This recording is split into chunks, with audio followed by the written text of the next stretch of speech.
Então, só fazendo aqui, né, um lembrete, a memória tem os seus tipos. Então, tem a memória de curto prazo, que funciona junto com a memória operacional. O que é a memória operacional? Bom, memória de curto prazo é aquela que eu falei e você vai ter que lembrar de imediato. Ó, te mostrei 3 itens. Quais foram os 3 itens que eu mostrei? Eu vou falar 4 palavras. Quais foram as 4 palavras que eu falei? E a memória operacional é quando você faz um cálculo de cabeça, quando você passa por uma placa, vê um número de telefone e fica mentalmente falando 9937, até achar um papel e anotar. Quando eu peço para você soletrar de trás para frente, que você fica O, C, P. Normalmente a pessoa até olha para cima, assim, é como se você tivesse o cérebro andando em movimento. Essa é a memória operacional. A memória operacional, ela deixa mais desafiador para o idoso ativo, certo? Mas um idoso com demência já no grau moderado, a gente não vai trazer memória operacional. Quando você tem também uma atividade que tem 2 comandos, que tem 2 regras, vai envolver memória operacional porque ele tem que trocar o comando. E a gente vai ter a memória de longo prazo, que é a memória autobiográfica, que diz da história de vida daquele sujeito, e tem a memória semântica, que diz do repertório de vocabulário que ele aprendeu ao longo da vida. Então, a gente está agora no mês de julho. Eu poderia falar para você assim, fala para mim o máximo de palavras que te lembram festa julina. Aí ele ia falar bandeirinha, fogueira, canjica, milho, e eu poderia falar: qual foi a última festa julina que você foi? Com quem você foi nessa festa julina? O que aconteceu lá de divertido? É uma vivência pessoal dele dentro daquela temática da festa julina. Então, olha a diferença da gente trabalhar a memória no atendimento, que vai ser mais desafiadora ou que vai ser mais possível do idoso trazer dentro do perfil cognitivo dele. Vamos falar da habilidade de linguagem e das possibilidades de trabalhar com ela. Na linguagem tem a repetição, então, você falou, o idoso repetiu, pode ser uma palavra única ou pode ser uma lista e vai envolver um pouquinho de memória de curto prazo, né? Nomeação, né? Então eu posso mostrar para vocês aqui esse objeto, qual o nome? Eu posso mostrar outro objeto, qual o nome?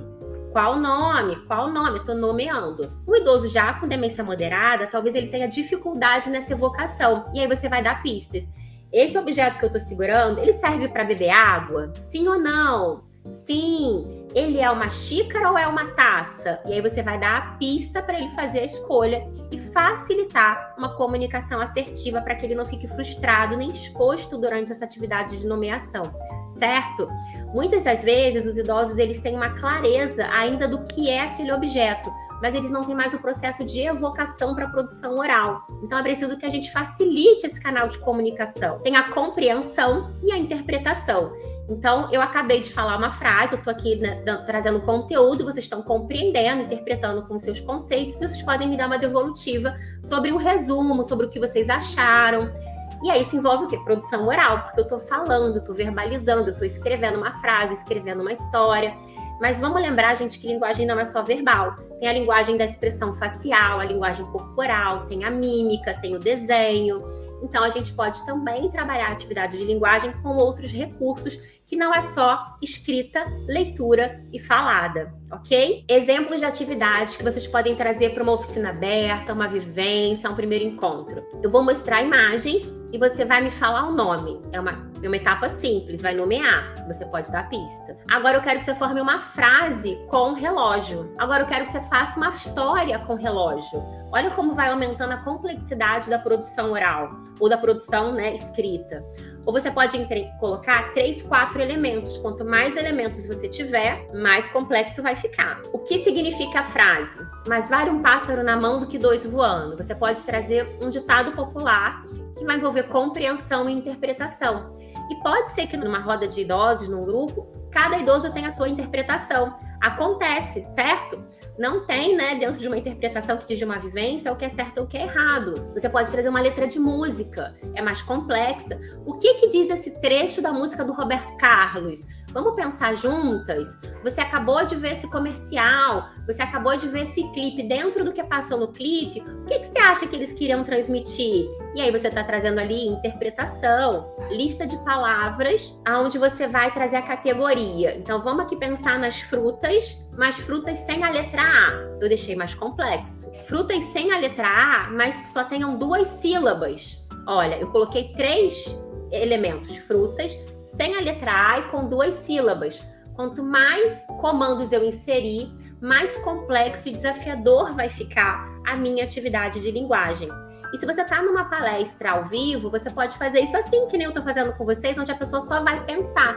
Algumas podem levantar a mão para dar resposta, ou elas podem ter papel e caneta e prancheta para anotar. E assim você consegue fazer uma degustação e uma vivência do seu trabalho dentro da atividade de linguagem, onde você vai enriquecendo.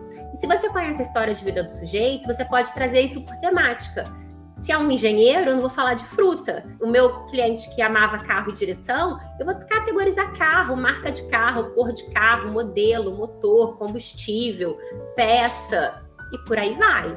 Então, dependendo do repertório de quem está no grupo com você ou do seu cliente individual, você vai usar aquilo que faz sentido no cotidiano dele, no ambiente dele, na casa dele, para trazer as suas atividades que façam sentido dentro da vivência do sujeito. Quer ver um ganho também que é muito rico? Às vezes você tem um grupo com profissões diversas. Eu já tive no grupo uma senhora que era especialista em pedras preciosas. Então, de vez em quando, a gente trabalha, né, como eu falei, protagonismo, motivação do grupo. E aí é uma atividade de categorização. Eu falei, olha, agora a gente vai categorizar bem próximo da área de cada um. Vamos ver os desafios? E a gente pediu uma categorização de pedras preciosas.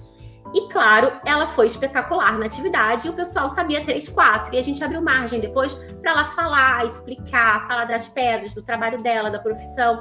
E, eventualmente, em cada encontro, você pode trazer um protagonismo maior para determinado idoso do seu grupo, de acordo com a vivência dele, ok? E aí acaba que o grupo também ganha reserva cognitiva, porque passa ali por ouvir uma informação nova de um idoso. O quanto o meu universo se abriu trabalhando dentro da área do envelhecimento, o quanto eu aprendi, o quanto eu cresci. A gente não tá na história, né? Como se a gente vivesse várias vidas em uma só, quando a gente trabalha dentro da área da gerontologia. E eu deixei aí embaixo uns enunciados. Muitas alunas minhas falavam assim, Chay, eu olho uma atividade, eu não sei o que ela está estimulando. E aí, quando eu comecei, né, eu tinha esse macete de casar o enunciado com a habilidade. Então, o que esse enunciado tá de principal trabalhando?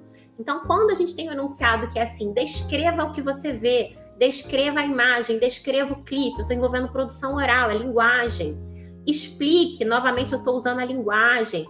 Conte, liste, cite, escreva, fale. São enunciados que vão gatilhar você que aquela habilidade principal é a linguagem. Precisa de atenção? Precisa de nível atencional. Precisa de memória semântica? Precisa de memória semântica, envolve vocabulário. Precisa de função executiva para ter um raciocínio lógico, para te dar uma resposta assertiva? Precisa. Novamente, a gente vai trabalhar uma habilidade como principal, mas é um circuito que atua em conjunto. Gente, é igual para academia. Tem um dia que você malha série de braço, série de perna. Mas quando você vai malhar braço, todo o seu corpo se postura para fazer aquela atividade. Tem a sua respiração, tem o seu abdômen, coloca a sua coluna numa posição correta. Senão, você não vai fazer o exercício da melhor maneira para ganhar aquela musculatura. Então, é sempre um circuito e isso também a gente vai psicoeducando nos nossos grupos.